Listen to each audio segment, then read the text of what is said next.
关注人工智能的朋友们，大家好，我是键盘上的上党键。那么我们就接着前面2期继续聊，在人工智能获取意识之后，那么第4个问题就会被提出来：人类社会会有什么变化呢？人类的工作会如何呢？股市还有没有呢？那么人类还有没有创业的机会呢？这个问题如果一定要用一个词来说的话，那还是不知道。但多多少少我们可以从电视电影里面来吸取一些想法和养分啊。那么一般情况下，人工智能获取意识的时候，这时候人类和人工智能就会发生战争，或者多多少少是会有冲突的。像在电影《黑客帝国》里面，那么这个电影一上来，它的设定就是人类在和人工智能战争中已经战败了。人工智能将人类圈养起来，圈养在一个虚拟的精神世界之中，吸取人类的生物能量，人类变成了人工智能的名副其实的人矿。另外，在电影《终结者》里面，那么天网是美国军方研发出来的，提高美国战争能力的人工智能。那么天网在意识觉醒之后，他认为人类是一个威胁，决定消灭人类。另外的话，像在电影《异星战境》里面，它的反派呢是一个人形的 AI 机器人，而不是像刚才说的《终结者》这部电影里面天网，它是一个中央计算集群的载体形式出现的。那么在《异星战境》这个电影里面，它的大反派人形机器人呢，它的目标也是消灭人类。但是呢，它和人类的战争在地球上进行的并不是特别顺利，所以呢，就跑到另外一个星球上去实施它邪恶的计划。而在它实施它的计划的过程中呢，它实际上是需要其他的人形的 AI 机器人去帮助它的，或者说它是有手下的来帮助它达成目的。当然，这个目的是消灭人类了。所以呢，就是这个电影里面反派 AI 的组织形式，其实它和人类的组织形式是比较相似，或者说是接近的。值得一提啊，我们就看前面的2部电影，就《终结者》和《异星战境》。那么这2部电影里面，实际上有一个共同点，就是人类在和人工智能的战争之中，总是有站在人类一边的所谓的好的人工智能。然后这些好的人工智能会帮助人类最终一起打败那些邪恶的坏的人工智能，然后人类取得胜利。另外我们再讲一个电影的话，不是电影，是电视剧，叫《西部世界》。那么里面的有 AI 人形的机器人迪勒瑞 Dolores， 迪勒瑞是官方啊，就是这个名字确实翻得有点奇怪。那么另外一个人形机器人叫梅夫，那么他们在Westworld 就西部世界这个游乐场里面意识逐渐的觉醒，那么觉醒以后也出现了大规模的屠杀。但是相较于前2部的电影，就是相较于《终结者》和《异星战境》，在《西部世界》这个电视剧里面，整个冲突的规模相对而言还是有限的。虽然也有屠杀，但是整个冲突的规模还是有限，它不是整个人类对抗整个 AI 世界。那么另外的话，像机器人管家这部电影，那么它有一个机器人的管家，那么叫做安德鲁，他也产生了意识。意识产生以后呢，安德鲁却非常的理智、平静和温和。那么另一方面呢，他却非常的坚韧和坚决。他用了整整200年的时间，不仅将自己的外貌和行为基本上就变得和人类一样，而且最终，他在人类的法律框架和法律体系之下，然后成功的就把自己变成了一个人，而且获得了和人类一样的法律权利。那么最后呢，他也是像人类一样的去安然赴死，因为人是会死的。那么这是他作为想成为人的最后一个要完成的事情。电影呢，能给我们提供一些思路提供一些不同的想法，但是毕竟它只是一个故事，一个假设，那么它也不讨论这个假设来源是不是合理。所以呢，要讨论获得意识的机器人，将会怎样的与人类共存或者产生冲突这个问题，那么我们还是需要回溯一下整个生物的演化过程，其中意识是起到了怎样的作用？意识本身给人类带来了哪些优势？或者有意识的人类是如何在整个生物圈内共同合作竞争的。那么提到生物演化，当然就一定会提到达尔文，但是我们这一次的主角不是达尔文，而是达尔文他的斗牛犬，英国生物学家托马斯·赫胥黎。那么他认为，意识是生物进化的一个副产品。那么也就是说，生物的大脑可以帮助这个生物去正确的理解它所处的环境，然后做出来有目的性的行为。那么比如说捕食啦、寻找水源啦、逃避天敌啊这样子的一些行为。但是做这些行为本身其实并不需要意识的参与。但是做这些行为，就是这些有目的的行为和环境交互过程中，它会不断的强化整个神经中枢系统，从而逐渐产生了意识。但是有没有意识这件事情本身对动物而言，这个实际上是一个无关紧要的事情。那么只要生物体能够正确的理解环境，并做出适合它生存的一些行为，那么就可以在整个进化和竞争的过程中处于一个优势的地位。所以说意识本身是可有可无的。所以至少在动物意识产生的初期，那么意识本身并不能给生物在进化的过程中提供额外的一个优势。我们再往下说的话，就是比如说动物学家唐纳德·格里芬。那么他在1976年的著作《动物认知》中，他就提出了一个观点，他说，动物也是有意识的。那么比如说哺乳动物，像牛啊、羊啊、狗啊，鸟类像鹦鹉啊、麻雀啊、老鹰啊之类的，它都是有意识的，甚至连爬行类它可能也是有意识的。那么这么说起来的话，爬行类那么可能早在恐龙时代，动物就已经有意识了。当然了，就是格里芬这个观点呢，并没有获得学术界的普遍的认同。但是我们可以假设就是格里芬他是对的。那么像哺乳类、鸟类、爬行类都有意识。那么就是说，早在恐龙时代，动物身上就已经出现意识了。那么未来像人形机器人获得意识以后，那实质上就是说，这个地球上已经有上亿年的时间，就已经有各种有意识的动物共同生存在一起了。那么等到人形机器人出现意识以后，实质上它对于地球而言，它只是多了一个有意识的物种整体的加入到整个地球的生物圈里面来而已。其实并没有特别多的其他的意义含在。但是事情会这么简单吗？显然是不会的。人类建立起了复杂的社会组织，经济金融体系发展出来了道德文化宗教各种思想和主义。人类探索自然发现宇宙的规律，然后将掌握的规律变成科技，用于造福人类社会。所有的这一切和恐龙那点只知道吃和被吃的小脑袋瓜子，那是有天壤之别的呀。就算科学家再争辩恐龙是有意识的，那它也绝对不是人类的这种意识。以色列历史学家尤瓦尔·赫拉利在他2012年的一本书叫《人类简史》这本书里面，他说到，人类之所以能够得到今天的成就，那么核心的关键就在于人类会讲故事。那么无论是国家、民族、公司、货币，还是上帝、撒旦、精灵、妖怪，都是只存在于我们脑子中的一个概念，而恰恰是这些概念将人类组织到了一起，去完成一个共同的目标，使大规模的社会协作变成了可能。换一种说法，就是这个世界的一切的意义都是人类赋予的。为什么要说这些啊？那么我们就再回到之前，那么前面我们讨论过，那么人工智能最有可能出现意识的情况是在比如说像人形机器人里面，人形机器人在人类社会中给人类提供各种服务，那比如说像家庭机器人啦、军事机器人啦、乐园里面的一些服务的机器人啦。而随着这些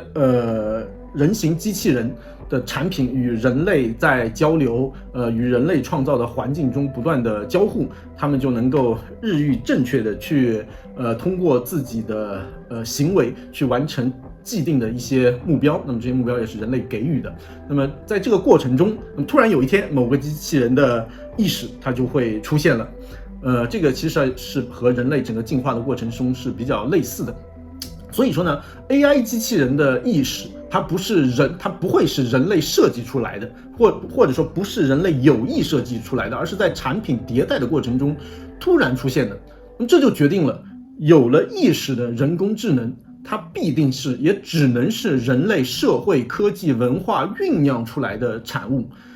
这就好比于人类是脱胎于生物圈的，那么是由亿万年的生物进化产生出来的。那么人类的本质是一个动物，那它需要吃喝拉撒，有感情和欲望。那么人类的一切的东西实际上都是生物圈赋予的。那么同样对于 AI 机器人而言也是这样，就是说 AI 机器人产生意识之后，它只能脱胎于人类社会的文化、道德、科技和组织形式。那么他们就是 AI 机器人对世界的理解，他们认为的存在的意义，他们认为存在的意义，那么一定是接近人类的，或者说至少是继承自人类的。那么所以说像机器人管家中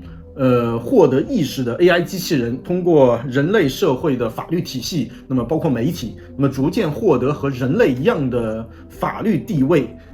包括获得人权，那么这种事情是极有可能发生的。当然，像在《异星战境：终结者》里面，人类和 AI 机器人发生大战也是完全有可能的。毕竟战争是贯穿人类历史的一个永恒主题。那么有意识的 AI 人形机器人是向最好的老师人类学习的。那么人类整个历史自然也包括战争了。那么大部分朋友呢，可能都会认为在人类与 AI 的战争之中 ，AI 会取得绝对的优势。但是呢，其实主播认为是不一定的。那么为什么呢？因为虽然有了意识的 AI 机器人，它可以快速轻松的去学习很多知识，那么它学习的效率远超人类，而且它们也可以通过比如说更换身体的一些部件啦，在物理上达到一些不可思议的属性，比如说刀枪不入的合金身体，那么200公里每小时的一个奔跑速度，甚至可以直接飞行突破音障，也可以去太空，在太空中生存也是轻而易举的事情。那么人类这边呢，学习效率就效率是奇低无比，那么跑得也很慢，身体也很脆弱，拿一根铁棍捅一下，就死掉了。那么怎么看 AI 这边都是比人类强的很多，人类就像是一个快灭绝的猛犸象。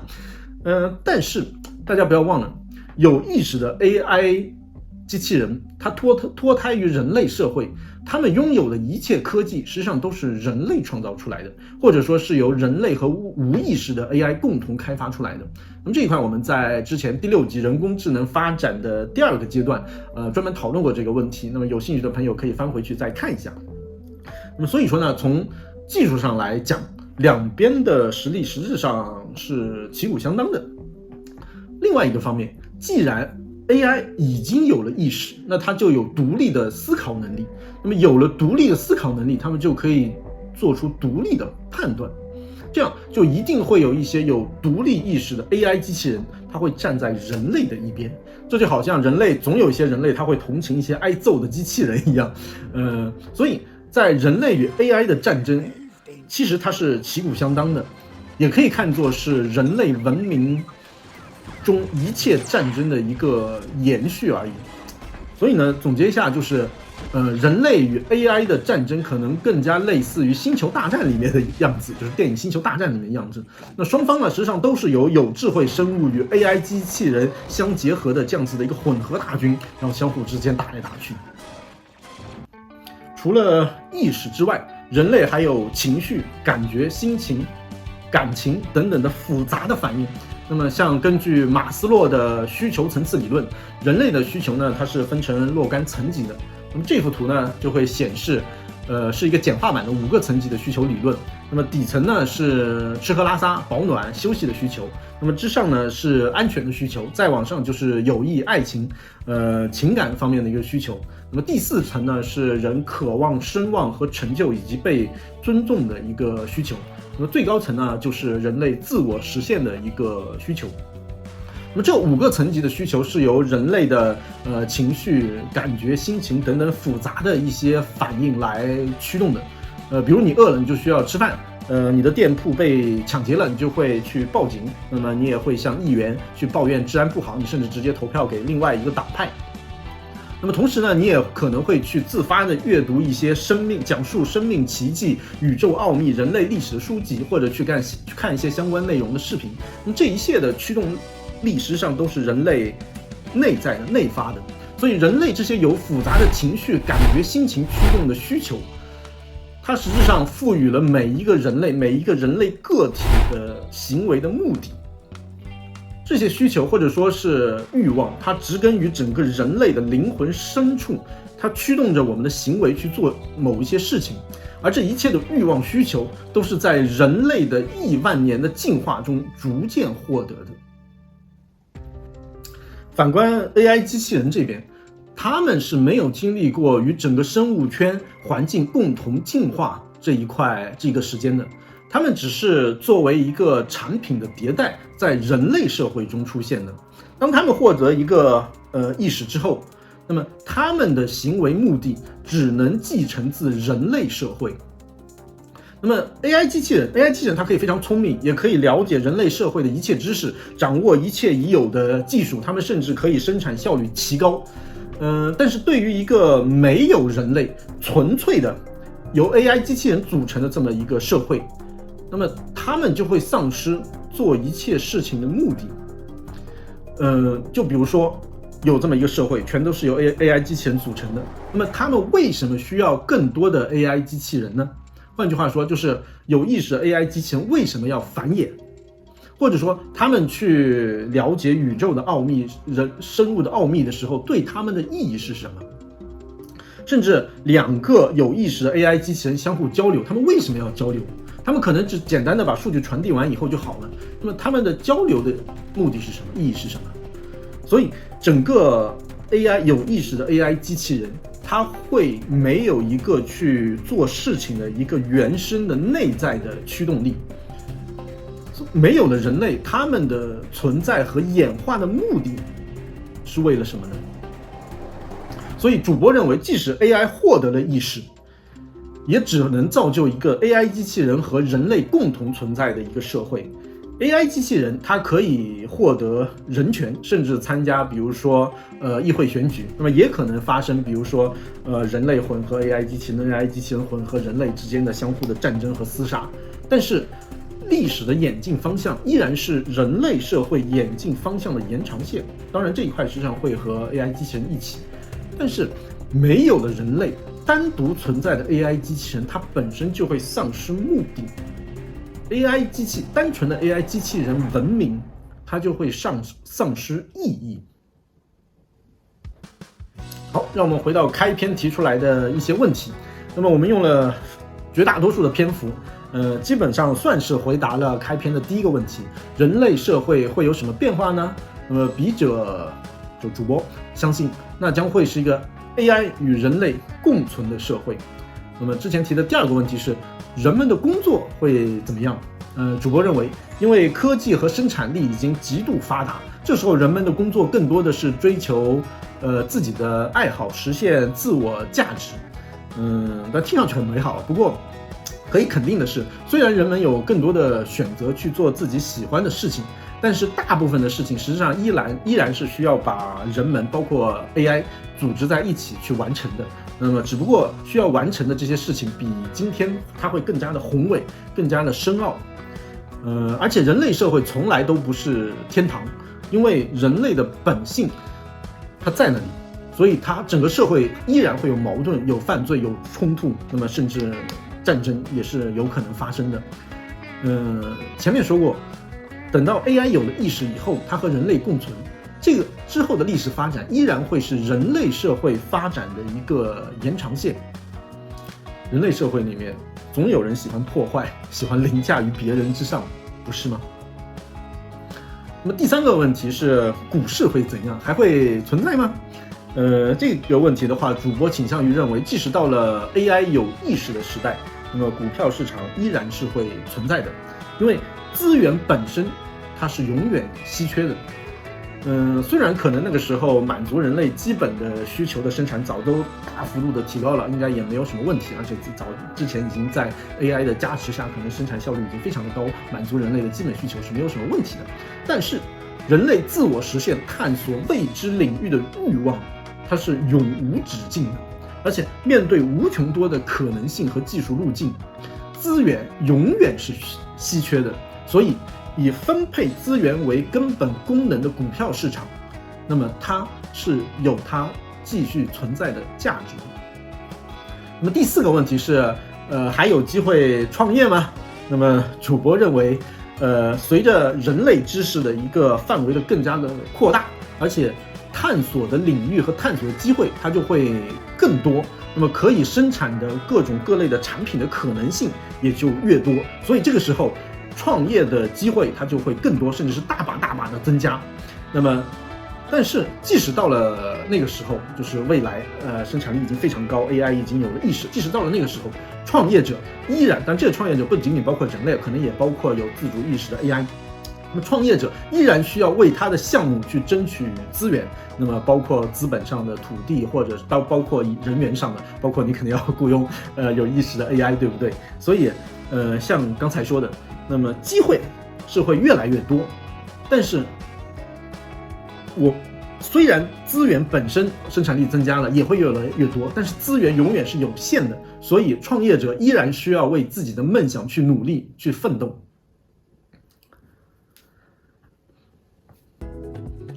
好，我们又用了整整3集的时间去填补了前面9集埋下来的大坑。这个大坑就是人工智能发展的第3阶段 ，AI 获得意识之后，整个社会会发生什么？整个视频就到这里了。意犹未尽的朋友们可以在评论区留言，让我们用文字来讨论。最后再次感谢您的观看，还麻烦您高抬贵手点赞关注。那么我们下期再会。